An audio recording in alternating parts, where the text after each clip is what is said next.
And now you see I dug the hole a little bigger. I sat the tree back in there.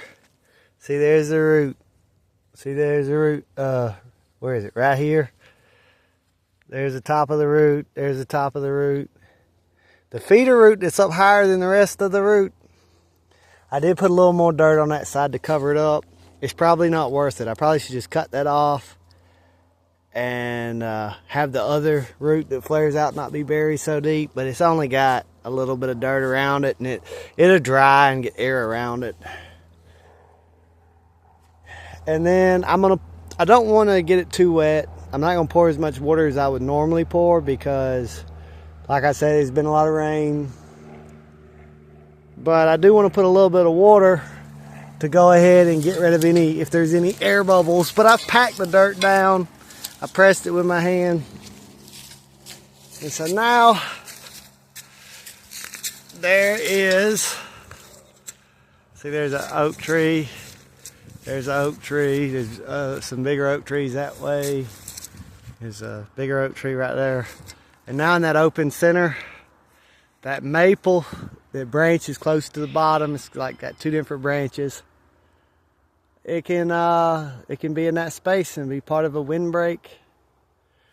But another good reason that I put trees on this edge here is,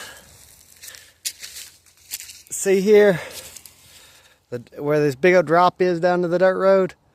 I don't want this hill to erode away.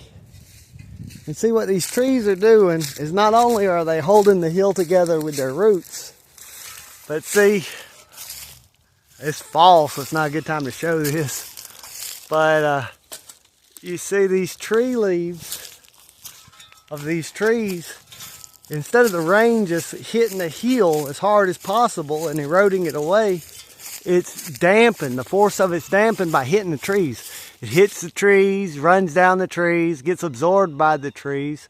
Some of it doesn't run down the tree and get absorbed by the tree's roots. Some of it runs off. But by the time it falls through all that, it's kind of redirected, spread out, slowed down, and it protects the hillside from erosion. Not just the roots, but the leaves. So, as I'm going through the woods, sometimes there's certain trees that are just in the way. Like I've got a few little oak trees out there, and they're not going to make it to adulthood if they get shaded out by maples. So I've got plenty of maples. So I'm going to cut some maples down. And I'm not going to cut the maples down that are just around maples. I'm going to cut the maples down that are shading out oaks, or the maples that from the water being redirected would rot out anyway. And I'm gonna just, those two big hurricanes and that big windstorm after them knocked a lot of trees down, and all the little extra trees or trees that are in the way in the woods, instead of just destroying them or pulling them up and letting them die, I'm gonna get them to hold that hill and be a windbreak and everything. So let me zoom in. Oh shit, I zoomed in too much, excuse my language. Let me zoom back out. Oh, there it is, it's right there, there it is. And see, I put it where one branch is on this side and one is on this side to help fill out that area. And they should get plenty of light, plenty of air circulation. Maybe the tree ain't dead from being in that sinkhole of mud.